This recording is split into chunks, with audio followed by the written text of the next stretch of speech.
Hey everybody, Alex Kazora, SteelersDepot.com, back with some more Pittsburgh Steelers tape breakdown and analysis. Want to talk about the Pittsburgh Steelers defense today. Done a lot of offensive videos lately for the site and for the channel. So let's talk about the Steelers defense. And I don't even want to talk about, generally speaking, the play. I want to talk about what happens before the play because so often we focus on scheme and technique and how fast are you, how strong are you. And of course, those things are critical. And I love talking about all those things as much as anybody else. But all of that doesn't matter unless you can communicate a play call. And with Pittsburgh losing so many key, hubs of communication, as Mike Tomlin says, Minkah Fitzpatrick, Cole Holcomb, Quan Alexander, the communication for these young guys, these guys in new roles has really been increased, the pressure to communicate. And I thought against the Bengals, Pittsburgh on the road communicated really well. Before we dive on into the tape, if you guys could like this video, also subscribe to the channel, appreciate that. Appreciate everybody that supported the channel over the last week or so. So we're looking at a lot of pre-snap here, and I just want to really emphasize the point, and the players have said it, the coaches have said it, when you're, have a bunch of young guys and new pieces, missing some of your leaders, your, central guys of communication, you have to over communicate, almost be kind of obnoxious about it to make sure the message gets home. So first example, early in the game, the Bengals opening drive, tight end's going to trade across here, and you're just seeing the communication. That's Casey talking to Thompson. They're going to rotate the safeties as the tight end moves now, changes the strength here. And now Thompson's going to come down in the box instead of DeMonte Casey. It's going to change the front here a little bit. Alex Highsmith alerting that. Benton slid down a step. We'll see that from the end zone view. And I just like how active and very clear. There's Casey pointing, Thompson coming down, Highsmith, helping get the D-line set. Benton took a step down here, and maybe that helped him because you get this kind of down block here from 65, and Benton doesn't get washed by it. He's able to kind of work off of it. You see Benton just move down right there, and he's able to swim over the block here, beat the block, and make the tackle. If he had stayed, if he didn't get that signal and didn't shift the way that he shifted here to become a shade as opposed to being head up as a really true zero tech on the center, that guard might have had an easier time to wash and seal Benton down, and that could have gone for more yards. So again, just very clear communication. It's so valuable post-snap. Let's look at the first third down Pittsburgh faced, and it kind of gets cut off. You don't see maybe all the communication here from where the play began on the all-22, but you're able to get a good sense of it. So you're seeing this bunch look, all the communication, Porter, Thompson, you got Roberts talking to Rush, the dime defender, Wallace getting him aligned in the proper way, and Pittsburgh is all set, all ready to go here on third down. Browning holds onto the football. TJ Watt does what TJ Watt does. Strip sack fumble, Bengals recover. Roberts taking out the knees of the right tackle. Jonah Williams, the TJ Watt celebration there. So, again, just pre-snap here. We'll kind of go back to the beginning, and you kind of just take it all in, and you take that for granted sometimes. But young guys, Porter looked maybe a little confused here. He's getting key from Thompson. Wallace doesn't know where he's lining up. I think maybe that might be Thompson getting the Wallace to get him over here on the bunch side.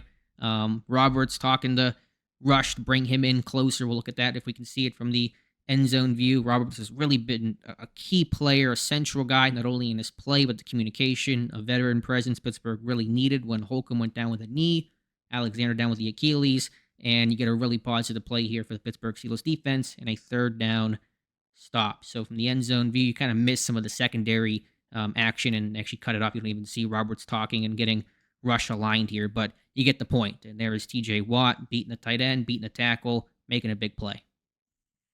Let's talk about plays that did not even happen. This is a 4th and 4, a little bit later in the game. You have a sense the Bengals might be just trying to go hard count and get Pittsburgh to jump off sides, but if they get the right look, if Pittsburgh's out of position, then you may snap the ball here, and you're going to see this set and everybody motion out and fan out, and instantly seeing the communication. Vocally, you can just tell they're talking, but you can see the actual signals of pointing, getting guys lined up. As soon as all these guys fan out, you got Roberts and Porter, and that looks like Thompson down here, and Roberts pushing across, and Peterson's pointing, and they're all talking, and Bengals end up taking a timeout. No plays actually run. But again, just being in the mode of constant communication, the second guys fan out, you see Highsmith and Thompson and Roberts and Casey, I think, looking for a false start. But, across the board, a lot of clear communication, making sure everybody's in position on the same page here, and the Bengals burn a timeout. So I just like seeing this stuff. We take it for granted, but given Pittsburgh's situation, it's really important. Later here, third quarter, 7-3 game, Bengals lead, and I'm not 100% sure, but I think Pittsburgh was checking out of a nickel blitz on this play. I think Chandon Sullivan, initially the call was for him to blitz. Pittsburgh had run that a couple times. Sullivan almost had a sack, should have had a sack, putting that aside. I think they checked out of it. Just watch the communication here from Walker, that's Thompson, and Sullivan bluffed it and then bailed out. I think he was a little unsure where he was going on that play, but all is well that ends well. Browning, he takes off, he slides, and not a big play overall. But I'm just watching the communication here. Walker with the arms. You see Thompson right behind Roberts. I think it might be cueing something as well. I think they were calling off the blitz on that play, and it's a little maybe over the top, but it should be. It needs to be over the top here, just to make sure that everybody's on the same page. You'd hate to go back and say, yeah, I should have been more clear about that, not assume this guy had it or whatever the case was. Given that Walker's new and Thompson new, first start for Thompson.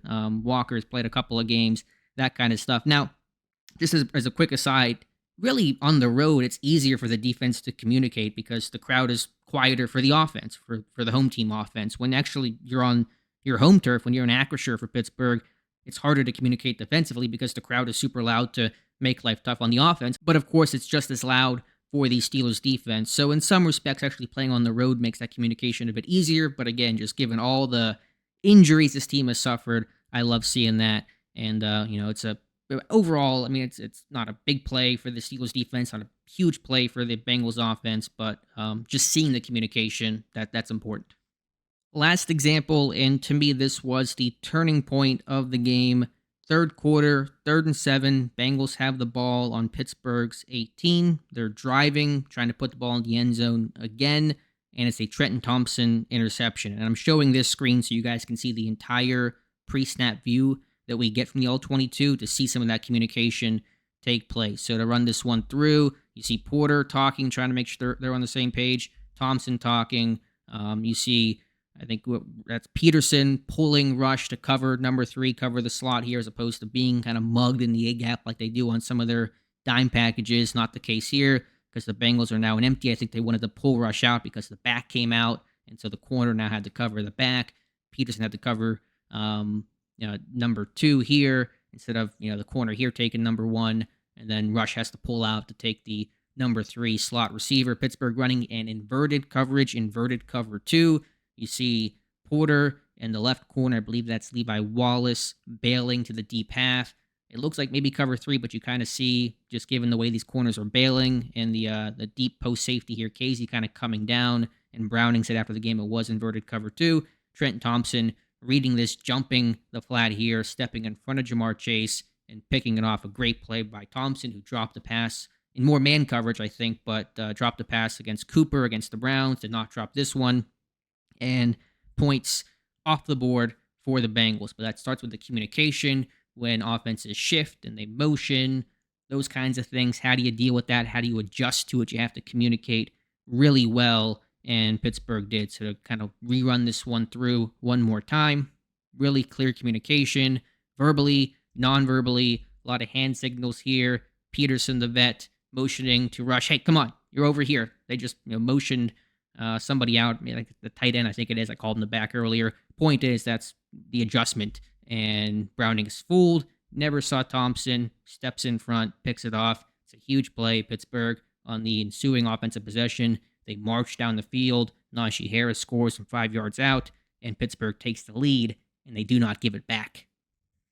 So I know that's maybe simplistic to some, and in many ways, you're right, it is. But I just think for all the newness and for a defense that's played a lot of people this year, a lot of new people recently, again, Walker and Thompson and Rush, etc., you have to really be on the details and really be strong communicating. If you can't do that, nothing else really matters, and you're going to have coverage busts and mistakes, and it's going to be really hard to play good defense no matter who the quarterback is that you're facing. So happy to see that. Sounds like Minka Fitzpatrick's going to play this Sunday, no guarantee, but he practiced in full on Wednesday. That, of course, will be huge. Landon Roberts, again, really holding down the fort at inside linebacker. Kudos to him. Maybe do a film room on him at some point in the future. Have some articles up on the site detailing his play. So just wanted to note that in the little things, the details, nerd out about some pre-snap communication because it is so valuable